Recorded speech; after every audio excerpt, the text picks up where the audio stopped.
Hello, everybody. I'm Bob Sherman, and we're here at the intermission of Luisa Miller to talk about the opera, perhaps to talk about Verdi in general, with three of the artists who are making everything happen on stage and the man who's guiding the destinies from the podium. Next to me is Renata Scotto. Good to have you with us. Renata Scotto has performed 6 Verdi operas at the Metropolitan, which makes her rather the junior member here, because next to her we have Plácido Domingo. And Plácido has sung no less than 10 Verdi operas. Are you aware of that? Do you realize you've done that many? Yes, I think so. Yes. You've counted up. Next to Plácido is Sherrill Milnes, and he's in a neck-and-neck tie, because also 10 for Sherrill, and between the two of them, because there's some that they haven't dovetailed, between the two, a total of 17 Verdi operas. And when we add James Levine to the picture, which we do now, welcome Jim, we add up to 18, because you've conducted Falstaff that they haven't sung here at the house. Do you feel that there is some particular magnetism about Verdi that permits so many productions and makes them all viable and exciting? Bob, to really do justice to that, I'd need hours and hours, because of course Verdi accounts for about, 70 or 80%, I suppose, of the singer's repertoire. Maestro, but I think also it's the society that in that period has very important. I think it's very important for Verdi to show how that period has, in all the Verdi opera, there is a mention to the society, the Absolutely. rich, oppression, the oppression to the rich. Well, there's no question poor. that Verdi was always most fascinated Yes. by plots where he could, by subjects where he could work love interests into conflict with social, religious, political pressures, and of course Luisa Miller is full of that. His own favorite operas among his operas were always those in which those conflicts attained incredible proportions, and so that he could keep very intense dramatic situations. What makes a part difficult? Is it the range? Is it the extent of the role? Is it the dramatic involvement? What is it? Everything together. You have, I mean, I speak for myself. I have a coloratura, I have expression, I have the character, the dramatic, a tessitura, high and low. So you have you need a technique to sing, almost a perfect technique to sing this. Music. Plácido, what's your problem? It all depends, and I don't remember the aria because I forgot the words. It's, Quando le cereal. Plácido.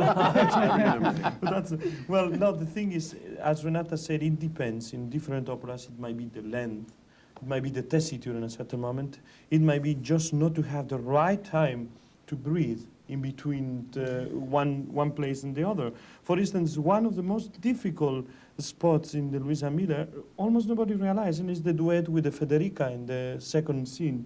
It's a tremendous tessiture, which is perhaps is not high, it doesn't have any spectacular high notes in it, but it is just a tessiture which you are singing constantly in the passaggio. These Verdi roles require of a singer that they be, in a way, 4 or 5 different singers.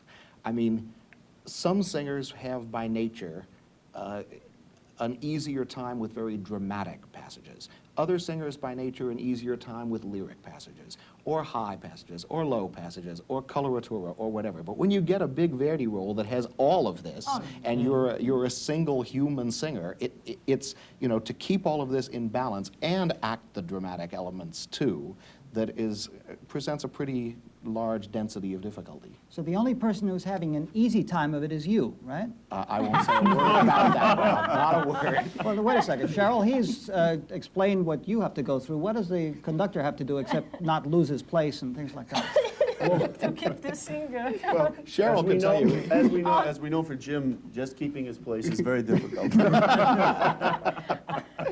I wouldn't like to be. I'll just to go on about the aria difficulty, because we've all spoken of things that are true of everybody's roles, but and Plácido mentioned a little bit in both the aria Cabaletta Sacra, La Scelta, and A fu giusto, there's no place to breathe. You have to cheat from the last note of a phrase, cut it, sing it half as long in order to have enough time to take a breath. You just sing, breathe, sing, breathe, sing, breathe, sing, breathe, sing, breathe. Which brings me to a conductor difficulty. If the conductor takes the tempo of an aria like that, one fraction too slow, Right. That's absolutely the right. phrases are too long for the singer to be comfortable. One fraction too fast, and there's not enough time in those little spaces to Because grab the a breath. rest gets smaller That's right. as you go Well, faster. now, Yeah. just a moment. If that were true, Jim, every performance of Luisa Miller would be metronomically precise. No, It can't Bob, be. because first of all, a singer is different from day to day, right? On one day, a singer has a little more breath. On another day, a little less. A singer is a little more tired. A singer has a little more energy. Also, all singers are different, and and so are, all questions of where you're going to make a little rubato, where you're going to make a little accelerando, so that there are plenty of variables. I'm only speaking that there's a certain range. It's the matter to have a great conductor, because you Well, have to understand all those I things. think the And there are few, as a maestro it is, that they can understand. The phrase that covers what Jim has, I think, perhaps better than anyone else's, is radar, Yeah. to determine all the things he just was talking about. Because that's feeling across about, what, 30 feet And or also- 40 feet. And also determine it, as you said, every night different. And he immediately knows, immediately notices. Yes. It's enough few phrases. Are He you can blushing? immediately judge if he can just go. I had this vision of Jim going around with a little notebook. How much sleep did you get last night? You can tell right away. No, you don't have to ask because he knows. He watching the face, he knows if you don't sleep. Well, we live more or less in the theater these days, so he knows our movements. How important is it that there be an ensemble spirit? You have all worked together in various operas. You know each other. I think, Bob, it helps everything. Yeah. It's not only to know each other the way we do, but it's to have the trust that we have of one another and to have the rapport that we have. It means that each project we do, we have the possibility to help each other's growth. We have the possibility, not to have to worry about getting that rapport, getting comfortable enough, understanding what the other person's going to do, which can take an enormous amount of time when you work with a lot of different people to get enough rapport to produce an ensemble. One of the things that has been very fortunate for us is to do a lot of work together, which has allowed our ensemble to get, I think, always stronger and better. Quicker communication Oh, between yes. conductor and artist and between artists. We don't have It's to much explain better to long know. things.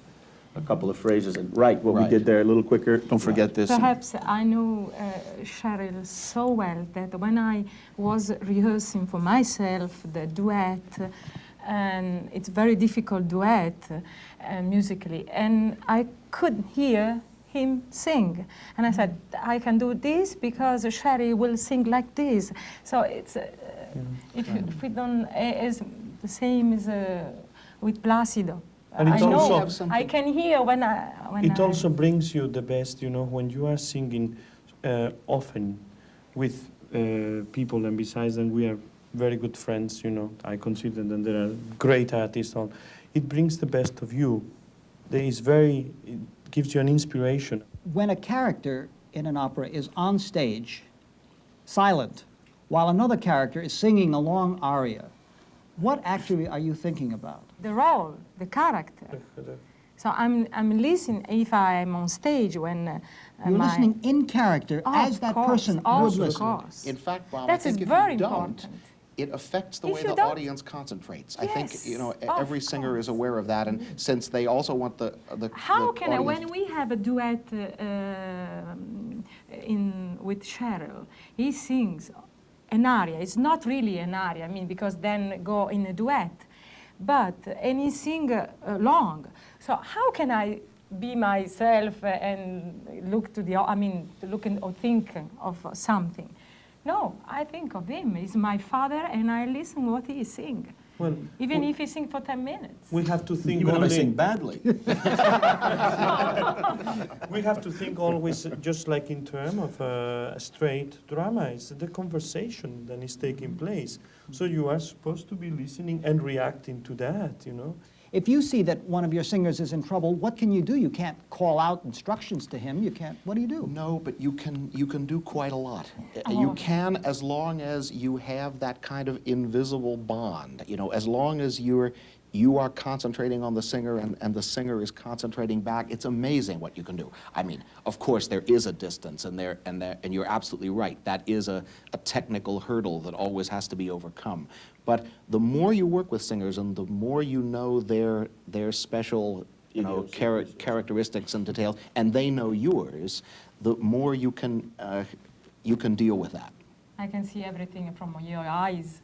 When you look at me, I can understand everything you want. Well, and mechanical things. Tempi can move a little bit. Right. Yeah. If somebody is tired and high notes are a little labored, you move over them Right. more quickly.